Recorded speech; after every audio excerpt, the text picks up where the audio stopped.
भारतातील दख्खन प्रांतातील हा किल्ला जिथे हिऱ्यांची खाण होती. भारतातील अशा या सगळ्यात श्रीमंत किल्ल्यावर कोहिनूर हिरा सुद्धा सापडला होता. नमस्कार मित्रांनो, मी तुमचा लाडका पाटील. मी आलोय हैदराबाद फिरायला आणि आज मी जाणार आहे भारतातील या किल्ल्याला भेट द्यायला.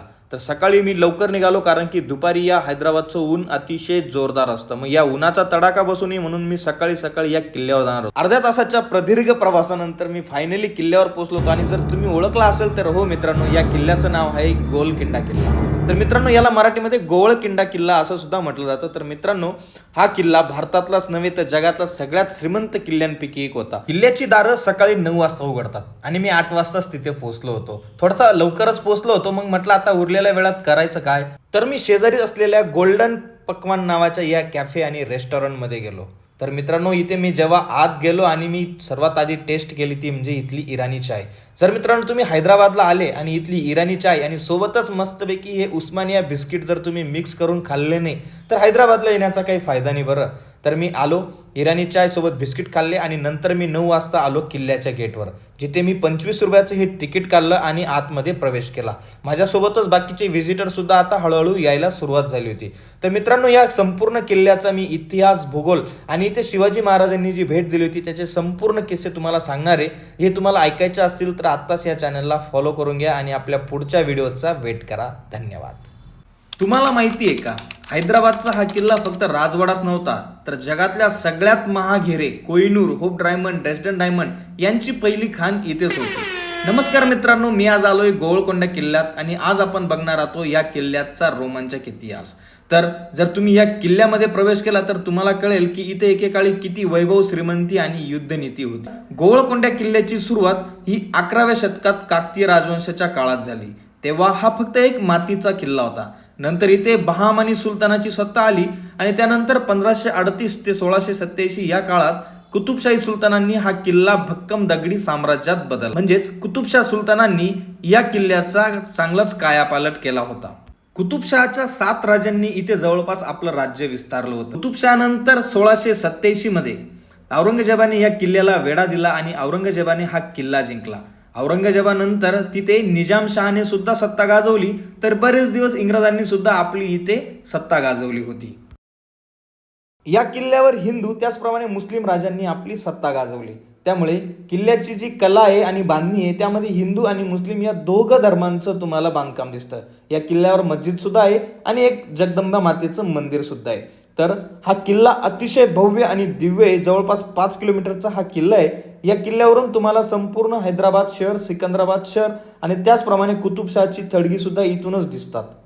16व्या आणि 17व्या शतकात गोवळकोंडा किल्ला हा जगातला सगळ्यात श्रीमंत हिरा बाजार झाला होता. तर मित्रांनो, इथे जो 7वा कुतुबशाह होता ज्याचं नाव होतं अबुल हसन तानाशाह, जो की छत्रपती शिवाजी महाराजांचा मित्र होता आणि त्याला भेटायला जेव्हा छत्रपती शिवाजी महाराज आले होते त्याचा संपूर्ण इतिहास मी तुम्हाला पुढच्या व्हिडिओमध्ये सांगणार आहे. त्यासाठी तुम्ही आत्ताच चॅनलला फॉलो करून घ्या. धन्यवाद.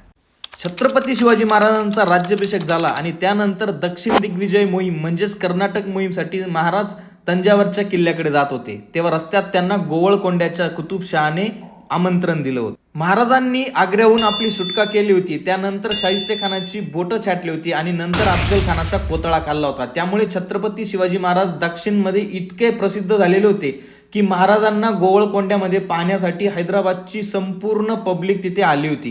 दक्षिण दिग्विजयच्या या मोहिमेमध्ये महाराजांना कुतुबशाहीचा शेवटचा सुलतान तानाशाह उर्फ अबुल हसन कुतुबशाह हा भेटण्यासाठी आला होता आणि हा भेटण्यासाठी अक्षरशः पायी आला होता. तर ज्या ठिकाणी कुतुबशाह महाराजांचं स्वागत करण्यासाठी आला होता त्या ठिकाणी आत्ता सुद्धा शिवाजी महाराजांचा पुतळा दिसतो. तर छत्रपती शिवाजी महाराजांच्या या मित्राने म्हणजेच अबू हसल कुतुबशहाने तिथल्या पब्लिककडे सगळ्यांकडे सोन्याची फुलं दिली होती आणि महाराजांचं स्वागत केलं होतं.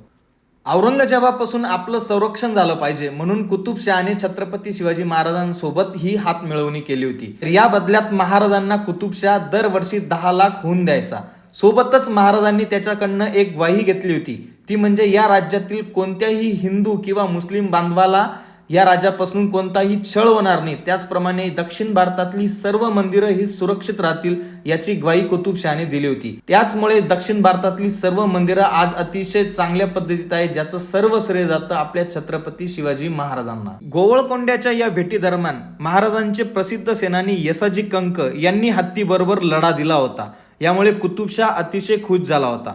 कुतुबशाहीचे 2 हिंदू मंत्री मदान्ना आणि आकान्ना यांनी देखील छत्रपती शिवाजी महाराजांना मदत केली होती. महाराजांनी कुतुबशहाचं कायम संरक्षण केलं होतं. जेव्हा महाराजांचा स्वर्गवास झाला तेव्हा औरंगजेबाने दक्षिणेची स्वारी केली आणि कुतुबशहाला कैद करून दौलताबादच्या किल्ल्यामध्ये ठेवलं होतं. नंतर 12 वर्षामध्ये दौलताबादच्या किल्ल्यामध्येच या महान राजाचा मृत्यू झाला. मित्रांनो, तुम्हाला ही माहिती आवडली असेल तर कमेंटमध्ये जय शिवराय टाईप करा आणि ही व्हिडिओ लाईक करा, शेअर करा आणि आपल्या चॅनलला फॉलो करा. धन्यवाद. आता तुम्ही म्हणाल की पाटीलला काय झालं, पाटील इथं का बरं टाळ्या वाजतोय? तर बघा, ये है 500 साल पुराना टेलीफोन. जब राजाओं के जमाने में टेलीफोन नहीं हुआ करता था तो कुछ भी बात पहुंचानी थी तो राजा के दरबार तक. यहाँ ताली बजाने से ये ताली की आवाज राजा दरबार पर सुनाई देगी. यहाँ से इसकी ऊंचाई है 480 फीट.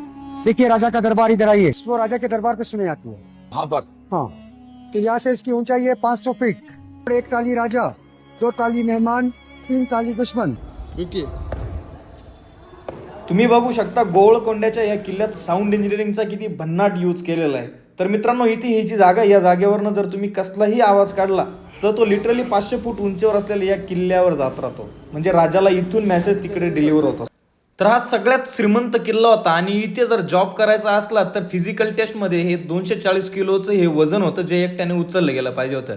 मी केला ट्राय, माझ्याने फक्त ते वजन सरकलं गेलं, पण पूर्णपणे काय उचललं गेलं नाही. आणि उचलता बघू शकता माझ्या अक्षरशः कपाळात. ठीक आहे, मग त्यानंतर आहे ना, मी आणि माझ्या मित्रांनी दोघांनी मिळून हे उचलण्याचा प्रयत्न केला, तेव्हा ते उचललं गेलं. तर मित्रांनो, तुम्हाला ही टेक्नॉलॉजी कशी वाटली ते मला कमेंट करून सांगा आणि व्हिडिओला लाईक करून शेअर करा आणि पेजला फॉलो करा. धन्यवाद. चलो राजेश भाई, एक आखिरी ट्राई तू एक बार मेरे को पहले बोल दो कि सीधा ना